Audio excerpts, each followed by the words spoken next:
It's a kind of magic. It's a kind of magic.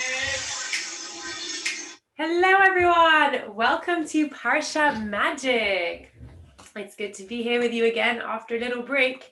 I hope you had a good Purim and dressed up in some really fun costumes. Well, where is the great Ben Yambrini today? Yambrini, are you there anywhere?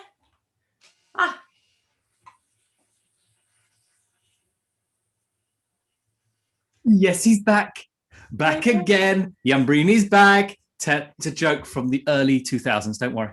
Now, we're here again. Hello. Yambrini, I'm so glad you're here. I'm really panicked. Oh. There's just so much going on. I don't know what to do. I don't know what to think. I don't know. I'm just so confused. Like Moshe, he went up the mountain to get the luchot and he hasn't come down. And there's just so much commotion. And people are saying they want to make a new leader. I don't know what's going on. I'm really, really scared and nervous. I mean, I get nervous when the Ocado shop doesn't come in the hour slot. I mean, that must be terrible. Yeah, he's Moshe. He took us out of Egypt and we're stuck in this desert. There's like no food, no water, and he's just disappeared. No deliveries. I tell you what, I want to show you something that feels like it's completely nothing to do with the thing that you're worried about. And maybe it isn't anything to do with it. Let's see, look, I have here my special carfinator. A carfinator. I know it sounds weird, doesn't it? It's my carfinator. It's an empty bag. Ah! Sorry. Oops. It is an empty bag. Yes. There we go. There it goes again. But what I need to do is put something in the bag. And it's a carfinator. Oh, look, I've got some jewelry. Well, that's quite handy. I'll put it in the carfinator. Wait a minute. I need to actually close the bag. Sorry. Just a moment. There we go. Right. Now, I put the jewelry in the carfinator. I just discovered this the other day. A lot of fun. I'll put that in as well. And, oh, look, nice necklace. I do collect a lot of jewelry. I've got my ring as well. I'll put that in there too. I've got lots of, hold on. Oh, I've got a coin there. And bracelet. I'm rich, you see. It's nice being in 2020. Amount of jewelry. 2020. I forget. And now the carfinator. I use a magic wand, which ironically is a cheap pen, and I wave it over the carfinator, and I produce a calf. Not Raish the raccoon. No. A calf. Are you ready for this? Watch carefully. The jewelry becomes a calf. Here we go. The jewelry becomes a calf. Ooh, Yambrini. Woo. Oh, wow. That's kind of a sheep. It's a carfinator. Look at that. It's definitely a golden carfinator because it's got nice golden bow tie as well. Oh, just like yours. There you go. So that I don't know why I managed to do that magic. Really, why are you making me a calf? I don't know. I thought you were going to answer that question. It's very confusing, and it is a very confusing question because that's just what Bnei Israel did when Moshe disappeared. Well, he didn't disappear. He told them he was going up the mountain for 40 days and 40 nights, and then it seemed he came back delayed. They thought he was meant to be back already. And he wasn't back, and they started getting really scared. Now, just to let you know, Moshe actually did come back the next morning. But they started getting really scared, and so they went to Aharon, Moshe's older brother, who is also one of their leaders, and said, "We need a new leader. Make us a new leader, because Moshe, we don't know what's happened to him." And they were in a lot of panic, and they were so unsure. They just didn't know. I remember once having that feeling when I thought I was lost from my parents. It was really scary.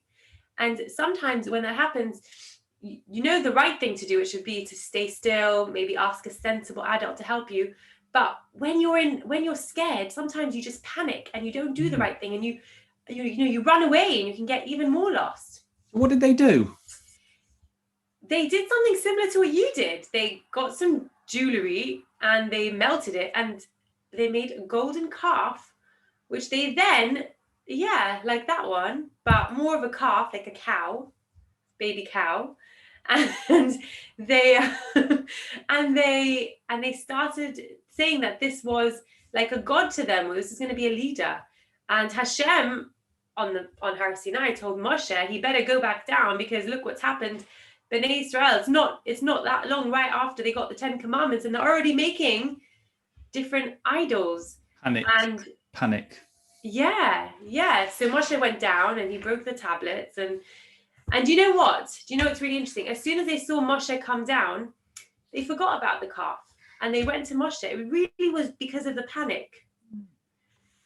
And it makes me think, we all have these sorts of situations. I mean, hopefully we don't go making golden calves, but we do have times when we're panicked and we don't know what's going on and we're scared.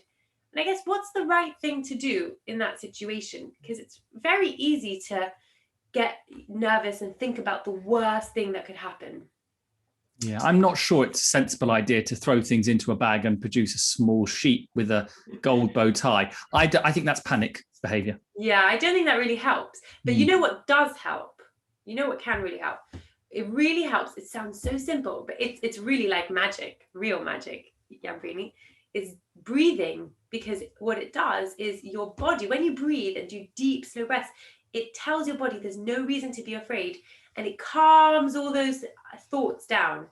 And I heard of a really good way to help you take your deep breaths.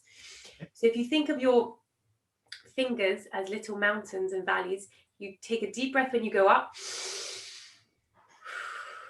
and you breathe out when you go down, and you do that 10 times for all your fingers.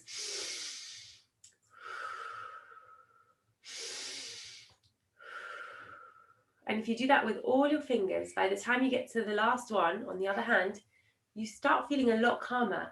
And then you can think clearly, and you can think, will turning jewelry into a calf really help in this situation? No. Or not? And you can think in a way that you can say, well, what has happened to Moshe? He's probably just a bit late. He's probably coming down. After all, he's up there. He's with Hashem. We saw, him going up. He's probably going to come back down. And you know what? Even if not, let's wait another day or two. You can start thinking more clearly once you've taken your deep breaths. That makes a lot of sense to me. Yeah. And the other important thing is sometimes we don't know everything, and it's okay to not know what's going on. And it's important to not let your panic cause you to make bad decisions that can have worse consequences. Absolutely. I mean, I got rid of all that jewelry and I've ended up with a small fluffy animal, and that was How are you going panic. to get the jewelry back? Stuck. And what's more, I've had to do my calm breathing because my Marks and Spencer's rows of vine tomatoes didn't arrive. So, Cardo, that's life. Yeah, well, as long as you know how to deal with the disappointment. There's always Raish. There's always Raish.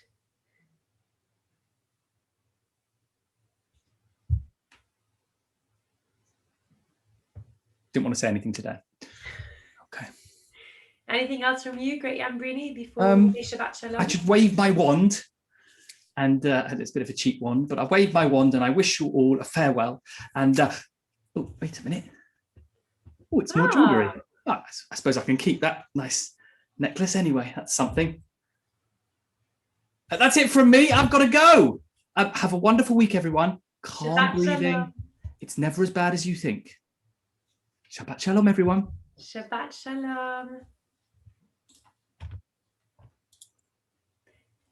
I hope you all were able to get good messages from that and enjoyed watching the Great Yambrini turn some jewelry into, I don't know if it was a calf, but a little furry animal. And we look forward to seeing you very soon. Shabbat Shalom.